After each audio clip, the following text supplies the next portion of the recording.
Good afternoon, everyone, and it's a pleasure for me to give this second talk on Heidegger. And I think today's talk will relate to the first one, and the title for today's talk is The Greek Experience of Nature-Physis-Being. And that phrase, Greek experience, is one that Heidegger used very often in the German, die griechische Erfahrung. So it's the Greek experience of nature-physis-being. Thematically, there is nothing fundamentally new to be found in Heidegger's oft-mentioned lecture of 1962, Time and Being. His focus remained on being itself as Ereignis, as the temporal, spatial emerging of beings in their beingness, in the ensemble, the spontaneous presencing of what is present, the pure giving of what is given, beyond which there is no phenomenological seeing. And nearing the end of the lecture, Heidegger says, and I think this is a very important line, he says, "Yet the sole aim of this lecture has been to bring into view being itself as Ereignis." Furthermore, he emphatically pointed out at the end of the lecture that everything that he had said regarding being and Ereignis as es gibt was not new, but rather, quote, the oldest of the old in Western thought, the most ancient that conceals itself in the name aletheia, unquote. So to think being itself as Ereignis, as es gibt, being without beings is how he characterized it in the lecture, is also to think aletheia. Nevertheless, we do detect in Time and Being a variation in his formulation of the fundamental matter for thought, die Sache selbst, which again is the German phrase for that fundamental matter that Heidegger is always after.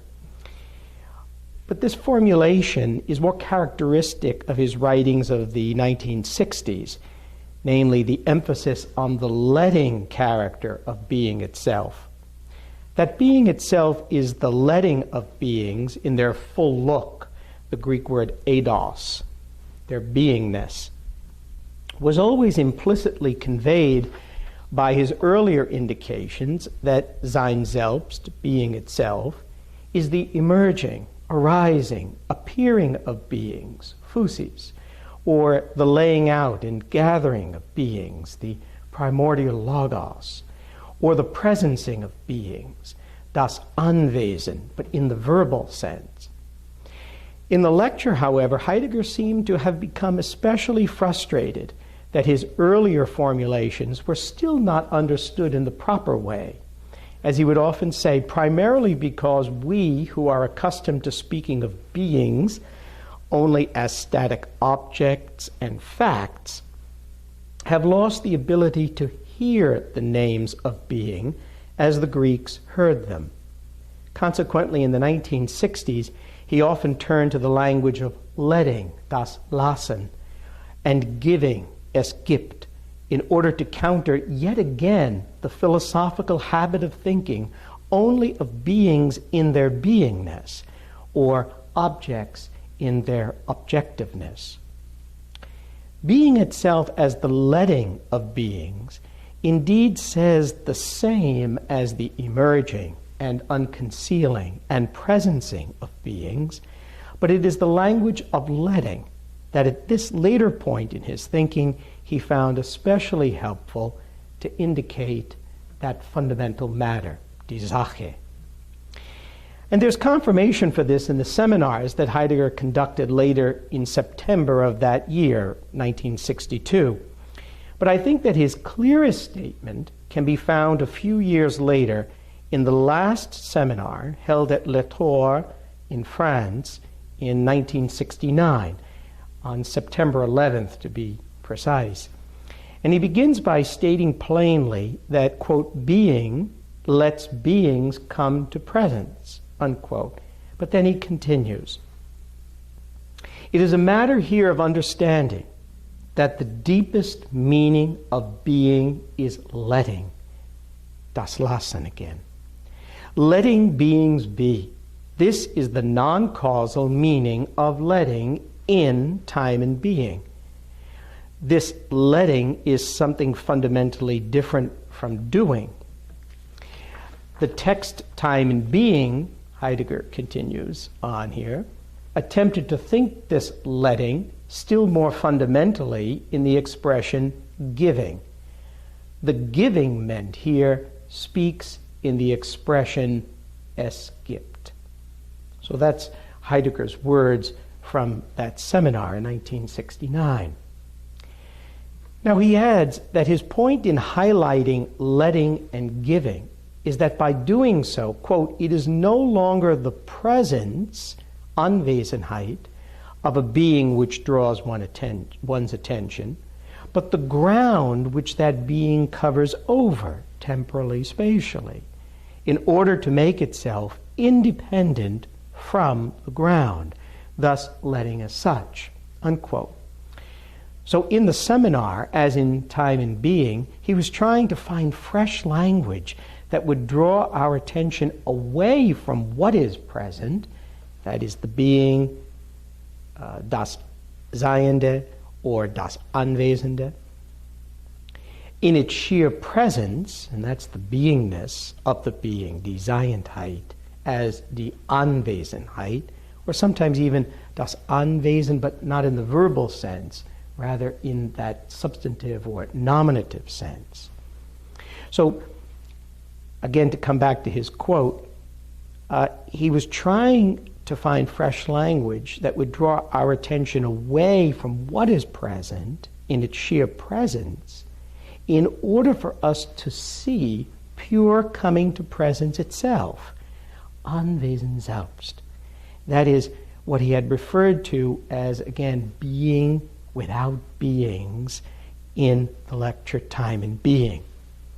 So by focusing upon letting itself, he concluded in Letor, quote, one finally stands before being as being, unquote.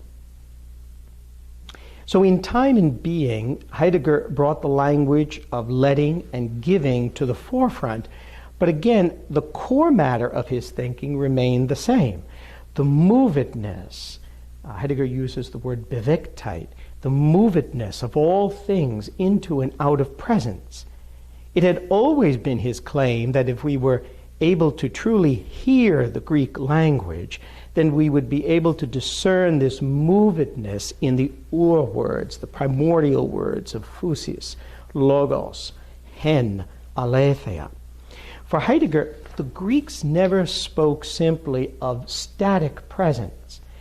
Their experience of presence was dynamic, as he noted in 1965.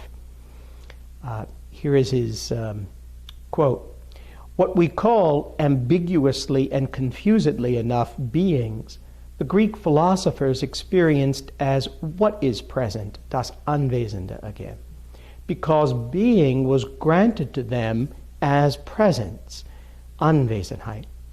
And in this presence, what was thought together was the passage from presencing to absencing, from arriving to departing, from emerging to passing away. That is movement." The end of the quote. In other words, the Greek thinkers never proffered what we now so routinely refer to as a metaphysics of presence, because they never lost sight of the presencing of all things, even if they could not thematize this as such. Yet in fact, again, it is we who are accustomed to thinking of beings as merely inert objects for a subject, and even posited by a subject. It is we who need to be reminded of the temporal ground of beings that lets and gives what is present in its sheer presence-ness.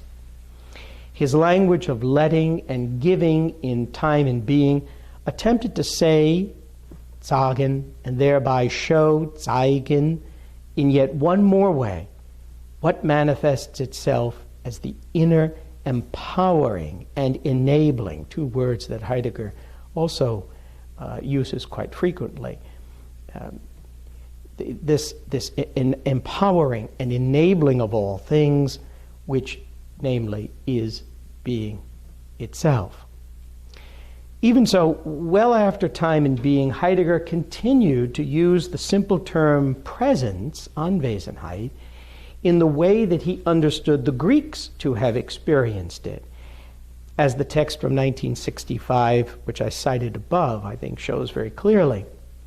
Now, in another instance, he wrote a heartfelt 60th birthday greeting to Hannah Arendt from his Black Forest hut in October of 1966.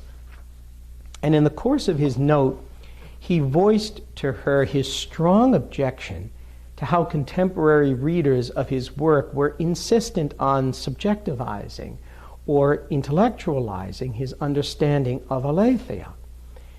He wrote to her that his visits to Greece, quote, have testified to this one thing, still hardly thought, that aletheia is not a mere word and not an object for etymologizing, but the ever-prevailing power of the presence of all beings and things, unquote. So the presence of all beings and things. And we can say the presence to us of all beings and things is understood here. To us, to Dasein.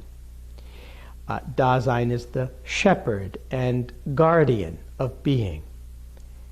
And on this basis, one could maintain that Heidegger's thinking remained broadly phenomenological, as Thomas Sheehan and some others have pressed this point, and I agree with that. But the focal point of Heidegger's thinking, from beginning to end, was the temporal self-showing of things, their opening, manifestation, shining forth to us. Quote, it is rather being, Heidegger states in his 1962 preface to William J. Richardson's book, it is rather being, as presencing, marked by its time character, that approaches Dasein, unquote. Being approaches Dasein, ever new, ever fresh. Dasein is in the first place receptive of manifestation, phainasthai, even as Dasein is also manifestive, apophainasthai, which is the focus of some other Heidegger commentators. Or put another way, the manifestness of being is structurally prior to Dasein's manifestive activity, structurally prior to and a condition of Dasein's manifestive activity. And the presence of things to us is never exhausted by meaning. My friend, the sea, the tree, the flower that present themselves are always more than how we present them. For example, Cézanne painted Mont Sainte-Victoire, the famous mountain in Provence in France. I mean, Cézanne painted that mountain again and again, over 60 times by several accounts, or it could have been 600 times or 6,000 times. But never once did Cézanne think that he had exhausted its showing, its manifestation. And we, in turn, can never say enough about even one of Cézanne's paintings of that mountain. So all things show themselves to us and address us again and again, and they are always more than their sense or meaning.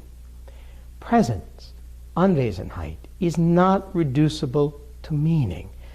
Sein is not reducible to Sinn. That is, being is not reducible to meaning. And we could talk more about that in the discussion, because I think that's a very important point and very timely, because there is some disagreement about this in the literature, in the scholarship. Well, for Heidegger then, aletheia, as a name for being itself, speaks to the power of the presencing, the truthing of all beings. And Heidegger uses Wesen, Lebewesen, which I'm translating as beings, all that is living, natural, and all things. He uses Dinge, what is crafted, everything that's crafted by human beings. So all beings and things, altogether, this is physis in the originary, fullest, and richest sense. Being as physis is the presencing of all beings and things together in the ensemble. We could say the village in the valley, the barn by the pasture, the windmill in the meadow, the sailboat on the sea, the lighthouse at the shoreline, the footbridge over the stream, the road through the woods, or the stone wall along the hillside. And we here at Stonehill have quite a few of these stone walls along the hillside. Or maybe the hut among the trees, and so forth. But all these kinds of images bring to mind the rich Western tradition of pastoral poetry, literature, music, and art. And the later Heidegger recognized the affinity of his thinking with this tradition that reaches back to the ancient Greeks, and to the Greek poet Theocritus in particular. Heidegger's reflections on his first trip to Greece in 1962, which was published as Aufenthalte, translated in English as Sojourns, those reflections are perhaps familiar to many, but not so his observations on a later trip in May of 1967 that are gathered in a shorter piece titled On the Islands of the Aegean. In this later philosophical travelogue, I guess we could call it, he reprises several themes from Sojourns, such as concerning aletheia. But in this later travelogue, he attends more closely to the matter of the Greek understanding of physis. The importance for Heidegger of the Greek primordial word physis really cannot be overstated. It remained at the heart of his lifelong effort to think the originary, unifying, and fundamental meaning of being. We must ever try, he tells us in this text, to return to the, quote, originary meaning of nature as physis, unquote, that prevailed among the ancient Greeks, and accordingly, this means understanding nature, physis, as he puts it, quote, the emerging and letting come to presence of what is present, unquote. Thereby, Heidegger recalls for us, once again, that the Greeks experienced the power of the emergence of all things, the opening and showing and shining forth of all things to us. As he looked upon the Greek island of Kos from aboard his ship in the Aegean, he is reminded of, quote, the last great Greek lyric poet, Theocritus, unquote, who in the idyll, the title of this idyll is The Harvest Festival. Heidegger says, in this idyll, Theocritus, quote, celebrated the life and beauty of nature on this island, unquote. And Heidegger highlights the following lines from the last part of this idyll, again, the Harvest Festival. And in Heidegger's text, he uses a translation into the German made by someone else. And I'm going to use a translation in English by Anthony Verity. So, from Theocritus's idyll, The Harvest Festival. Eucritus and I and pretty Amintas turned aside to the farm of Phrasidamus, where we sank down with pleasure on deep-piled couches of sweet rushes and vine leaves freshly stripped from the bush. Above us was the constant quiet movement of elm and poplar, and from the cave of the nymphs nearby the sacred water ran with a bubbling sound as it fell. Soot-black cicadas chattered relentlessly on shady branches, and the muttering of tree frogs rose far off from the impenetrable thorn bush. Larks and finches were singing, the turtle-dove moaned, and bees hummed and darted about the springs. Everything smelt of the rich harvest, smelt of the fruit crop. Apples and pears rolled all around us, enclosing our bodies with plenty. Branches reached to the ground, bent with the weight of plums. Men broke for us 4-year-old seals from the mouths of their wine jars. This lovely pastoral scene clearly moved Heidegger, as it has so many others over the course of the centuries.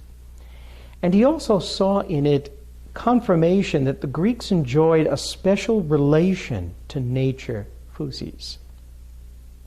The Greeks did not have merely a subjective feeling or sentiment for nature, which he indirectly suggests is the prevailing characteristic of the modern romantic relation to nature.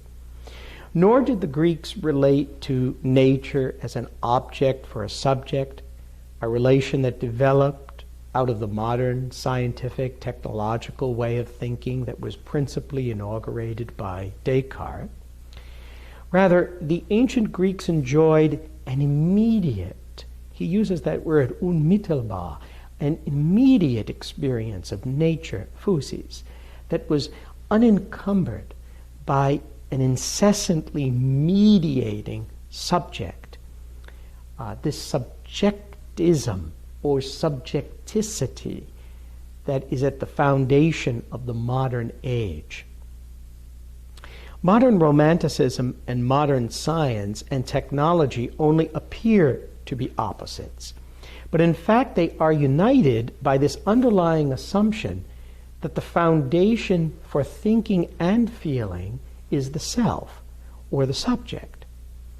The ancient Greek relation to nature-physis was not burdened or hindered in this modern manner, and they were therefore more transparent to the emerging of all things. Theocritus composed his idyls while dwelling in the midst of the ever-prevailing power of nature-physis. So this is the thrust of Heidegger's reflections on physis in this travel essay.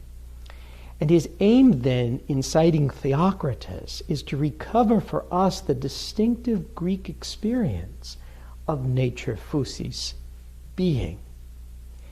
Not long after he composed that philosophical travelogue, he restated this basic position in a more deliberate way in the first seminar in Le Tour in France in 1969. So this one's dated September 2nd.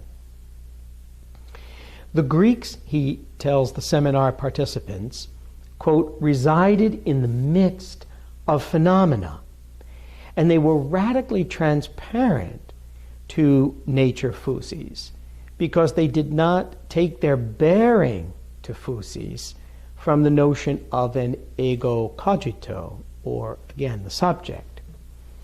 And at the core of their experience of physis, and this is an extended quote from the seminar, and Heidegger says that at the core of their experience of physis, quote, is the abundance, the excess of what presence is. Here one should recall the anecdote of Thales, he says. He is that person so struck by the abundance of the world of the stars that he was compelled to direct his gaze towards the heavens alone. In the Greek climate, the human is so overwhelmed by the presencing of what is present that he is compelled to the question concerning what is present as what is present. The Greeks name the relation to this thrust of presence, thaumazein. That is the Greek word that we translate as wonder or astonishment. And it's a word or a form of that word that we find in Homer, but also quite famously in Plato, let's say in the Theaetetus, or in Aristotle's Metaphysics, where wonder is linked to the philosophical attitude, to the basic philosophical comportment. So Heidegger says the Greeks named this, their relation to this thrust of presence as wonder, astonishment, amazement. So for Heidegger, Nature-Physis-Being is this thrust of presence.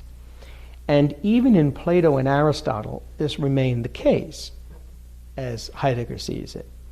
And his comment here clearly affirms that being as manifestation is structurally prior to Dasein and Dasein's meaning-making. Again, it's a bit of a long quote, but an important one. So Heidegger says, "We must never allow ourselves to lose sight of the fact that the determinations of phanesthai and of the anhos alethes are fully presented in the Platonic eidos. One is ever tempted to hear Ideen in Idea, whereas the outward appearance, in the German Aussehen, the outward appearance has priority. The way and manner that the thing shows forth, and not the view that one has of it, a view that one is only able to form on the basis of what the appearance first gives forth." That's the end of the quote. And I think that that very clearly affirms his position that being qua manifestation is structurally prior to Dasein and to Dasein's meaning-making. So the modern turn to the human being as the foundation for thinking and feeling transformed the essential Greek experience of nature-physis. As he puts it pointedly, quote, "The Greeks are those human beings who lived immediately," again, here's that word, "in the manifestness of phenomena, through the specifically ecstatic capacity of letting the phenomena speak to them." And then parenthetically he says, "Modern man, Cartesian man, se solum alloquendo, speaks only to himself." So he's contrasting here this phenomenon where the Greeks allowed phenomena to speak to them, but in the modern context, in the modern tradition of thinking, in the modern philosophy of consciousness, it is more the case that we are speaking only to ourselves. And he says this in a similar fashion here as well. He says, quote, "For the Greeks, things appear. For Kant, things appear to me," unquote. So, in other words, for Kant, and then for Husserl in his own way, what is determinative, and therefore what is decisive, is the subject's constitution of appearance. At least that's how Heidegger seems to want to make the distinction between his position as he understands the Greeks and the modern philosophical position, represented by Descartes, represented by Kant, represented even by Husserl. So he certainly makes his point very clear, I think, here, and there are some other texts that we could look at, but let me move ahead a little bit here. So with all this in mind, let us return to Heidegger's high praise for Theocritus and pose a question. He maintains that Theocritus's poetry reflects the special relation that the ancient Greeks had to nature-physis. And we have set out the basic character of this special relation, I think. However, is Heidegger making the further claim that the Greek experience of nature as physis was so singular that it has not been enjoyed by human beings since? Now, that would be a dubious claim, I think, especially since Heidegger himself appeared to be speaking from out of the Greek experience and made every effort to recover this experience for all human beings. Further, it would seem altogether evident that this kind of close and immediate relation to nature, physis, is also to be found after the Greeks. For example, you may be familiar with all of these, of course, Virgil's eclogues, Beethoven's Pastoral Symphony, Wordsworth's and Whitman's poetry, Thoreau's Meditations, Thomas Cole's painting, or Ansel Adams' photography. And we could go on with many other examples. More reasonably, then, with his appeal to the Greek experience, Heidegger was principally pointing to the human being's primordial and authentic experience of nature, physis, and not simply to an historical people and period. In other words, we might say that the Greek experience is in the first place a structural category, an ontological existential mode of existing, and not an ontic existential historical fact, to recall Heidegger's language that he uses in Being and Time.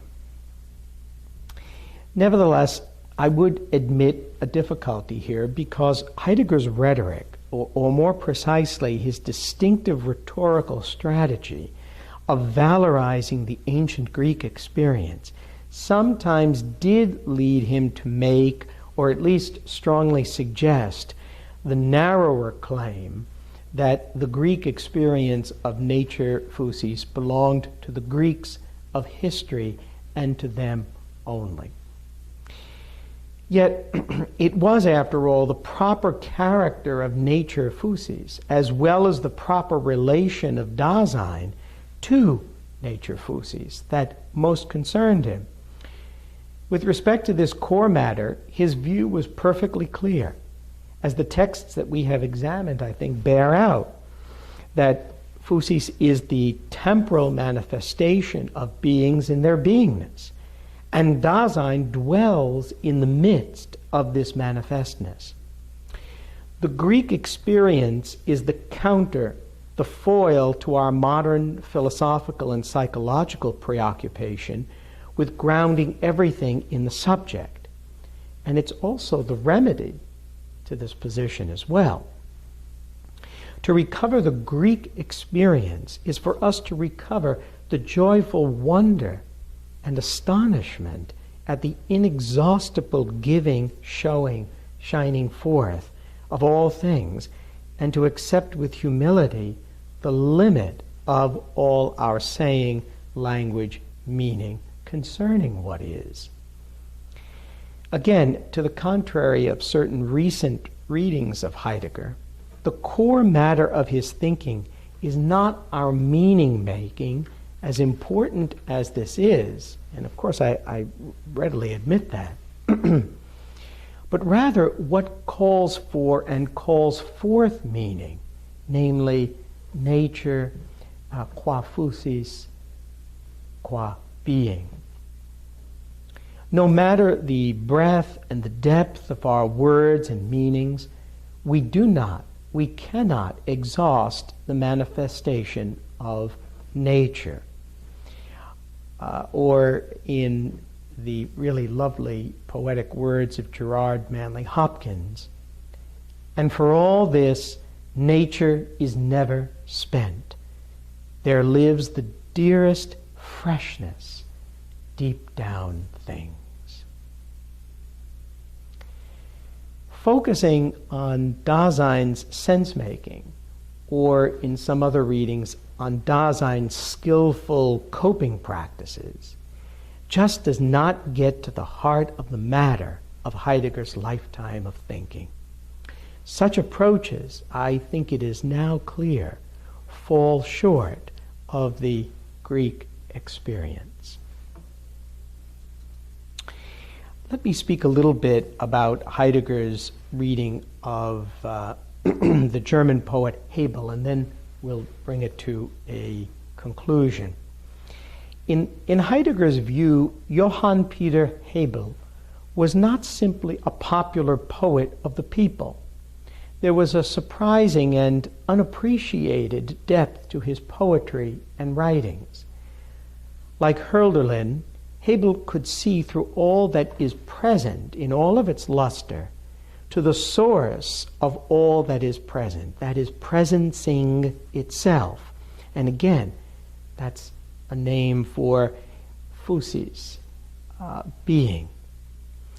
In his essay on Hebel, published in 1957, the title is Hebel, Friend of the House, Heidegger, citing Hebel's words and images, speaks about how the poet, the friend of the house, which means the friend of the world, quote, guards what is essential, to which humans, as those who dwell, are entrusted, yet of which they are all too easily oblivious in their slumbers, unquote. Like the moon spoken of in Hebel's Reflections on the World Structure, the poet, quote, is the one who stays awake the whole night through. He watches over the right kind of rest for the dwellers. He watches out for what threatens and disturbs, unquote. And like the moon, the poet watches over the night and, quote, watches how boys kiss girls, unquote. Yet Heidegger adds, this observing is one of wonderment, not a curious gaping, unquote. The poet, the friend of the world, sees and cherishes every natural and crafted thing, as well as all the doings of mortals, like boys and girls kissing in the soft light of the night. But the poet, at the same time, sees more, sees how all of this comes to pass, the very coming to pass itself. The poet, quote, gathers the world into a saying whose word remains a softly restrained shining in which the world appears as if being caught sight of for the first time, unquote. And Heidegger says that the aim is never to instruct or to educate, but simply to make known and let be. This is how the poet preaches, he says, not as a minister, for, quote, the poet who preaches as a minister is a poor poet, unquote, but rather the poet preaches as one who, quote, lets what is to be said appear in its shining, unquote. Thus Hebel, like Hölderlin and the ancient Greek poets and thinkers, recognized that human beings dwell in the midst of manifestness, and that our naming and saying, in the most fundamental sense, is a correspondence to this manifestness. This is the welcome relief from the dominant assumption of the modern philosophy of consciousness, Husserl's included. It is our activity of making sense in that view that is determinative and decisive. So there is relief from that subjectist perspective that the modern philosophical tradition carried forward. But for Heidegger, moreover, Hebel caught sight too of the very source and spring of the manifestness of all things, namely what Heidegger calls, quote, the naturalness of nature, die Natürlichkeit der Natur, the naturalness of nature, the unfolding of all things. Again, to quote Heidegger, to which the ancient Greek thinkers once gave the name physis. And then he goes on and says, physis, the rising and receding of all that is in its presence, in its presencing and absencing. The natural of nature, he continues, is that rising and setting of the sun, of the moon, of the stars, which immediately addresses humans as they dwell, thereby commending them to the mysteriousness of the world. Unquote. Consequently, to return to the language of the lecture Time and Being, where we began today, for Heidegger, what always and ever addresses us and claims us is not only the radiance of what is manifest, but also that unique gleaming of pure letting, das Lassen, and giving, es gibt. This very gleaming that I spoke of in the previous lecture, the gleaming of nature, the gleaming of physis, the gleaming of being itself. So to bring our thoughts, or my thoughts, together for today, what then is the Greek experience of nature, physis, being?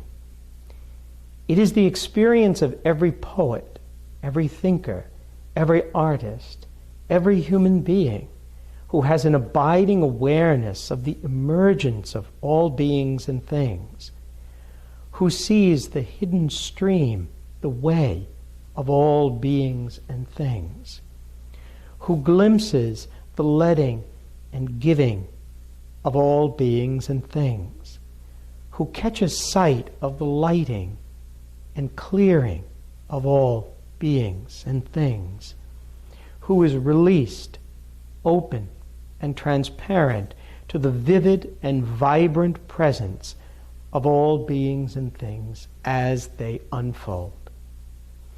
This was clearly Heidegger's experience, indeed from the very beginning, but which came to fullest expression in the later work. His lifelong effort to bring to language the, quote again, ever-prevailing power of nature, physis, being, was rigorously philosophical, to be sure, but it also attained the poetic.